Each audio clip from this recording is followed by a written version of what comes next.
శ్రీ కంచి పరమాచార్య లీలలు, అద్భుత సంఘటనలు, భక్తుల అనుభవాలు తెలుసుకోవడం కోసం మన ఛానల్ని సబ్స్క్రైబ్ చేసుకోండి. అలాగే ప్లేలిస్ట్లో చాలా వీడియోస్ ఉన్నాయి, ఒకసారి చెక్ చేయండి. ఈ వీడియోలో పరమాచార్య స్వామి వారి జ్ఞాపక శక్తి అమోఘమైనది. ప్రతి చిన్న విషయాన్ని జ్ఞాపకం ఉంచుకొని సరైన సమయంలో వాటిని తెలియజేస్తూ ఉంటారు. అటువంటి ఒక సంఘటన తెలుసుకుందాం. ఈ వీడియో చివరి వరకు చూడండి. మీ అభిప్రాయాలు అలాగే ఓం నమ శివాయ లేదా హర హర మహాదేవ్ అని కామెంట్స్ రూపంలో తప్పకుండా టైప్ చేయండి. అలాగే ఒక లైక్ చేసి ఈ వీడియోని షేర్ చేయడం మర్చిపోవద్దు. మన ఛానల్ని ఎంకరేజ్ చేయండి. వాట్సాప్ ద్వారా మీ ఫ్రెండ్స్ అండ్ ఫ్యామిలీకి షేర్ చేయండి. మరిన్ని వీడియోస్ కోసం సబ్స్క్రైబ్ చేసుకొని పక్కనే ఉన్న బెల్ ఐకాన్ ప్రెస్ చేసి ఆల్ అనే నోటిఫికేషన్స్పై క్లిక్ చేయండి. మహాస్వామి వారు ప్రకృతి ప్రేమికులు. యాత్రా సమయాలలో వారు ఎప్పుడూ పాకలలోనూ ఛత్రాలలోనూ చెట్ల కింద బయట ప్రదేశాలలో ఎక్కువగా నివసించేవారు. ఒకసారి వారు మన ఆంధ్రప్రదేశ్లో పర్యటిస్తున్నారు. రోడ్డు పక్కన ఒక పాకలో ఉన్నారు. ఒక భక్తుడు మహాస్వామి వారి దర్శనానికై కారులో వచ్చాడు.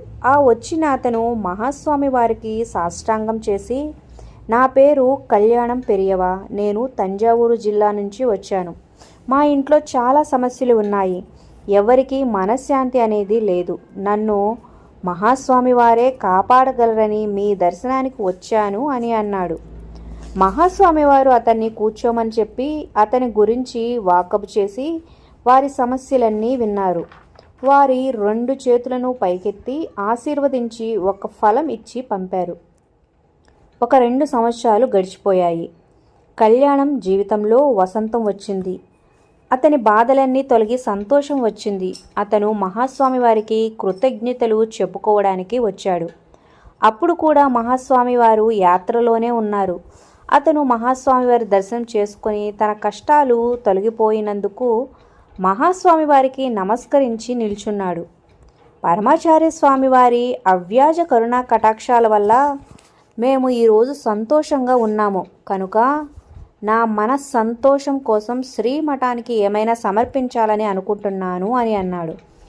పరమాచార్య స్వామివారు నవ్వి, నువ్వు ఇప్పుడేమీ సమర్పించనక్కర్లేదు అని అన్నారు. కళ్యాణం అన్యమనస్కంగా అక్కడి నుంచి వెళ్ళిపోయాడు. కొన్ని సంవత్సరాలు గడిచిపోయాయి. చిదంబరంలోని తిల్లై నటరాజస్వామి వారి ఆలయ కుంభాభిషేకానికి ఏర్పాట్లు ఘనంగా జరుగుతున్నాయి. ఒకరోజు ఉదయం నన్ను స్వామివారు పిలిచారని శ్రీమఠం నుంచి కబురు వచ్చింది.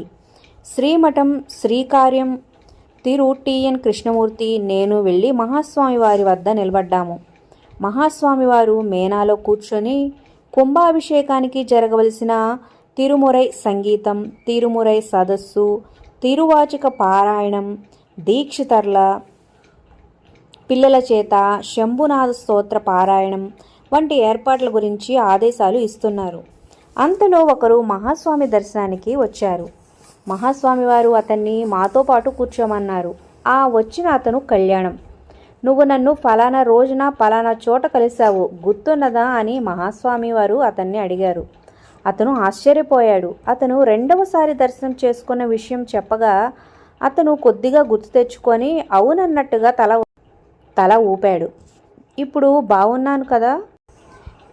బాగున్నావు కదా, నువ్వు మఠానికి డబ్బు ఇవ్వాలనుకున్నావు కదా కొన్ని సంవత్సరాల క్రితం, ఇప్పుడు ఇవ్వగలవా అని అడిగారు. ఇప్పుడే సంతోషంగా ఇవ్వగలను పెరియవా అని అన్నాడు కళ్యాణం.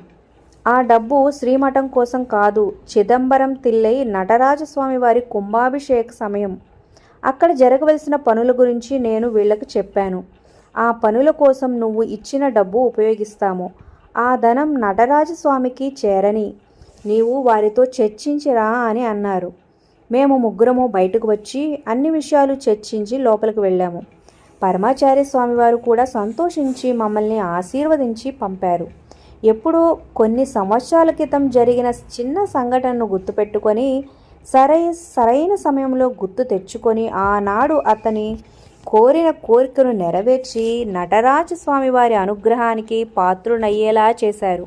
ఇంతటి అదృష్టాన్ని పొందిన మన జన్మ ధన్యమైంది అనుకున్నాడు కళ్యాణం. సర్వే జన సుఖినో భవంతు.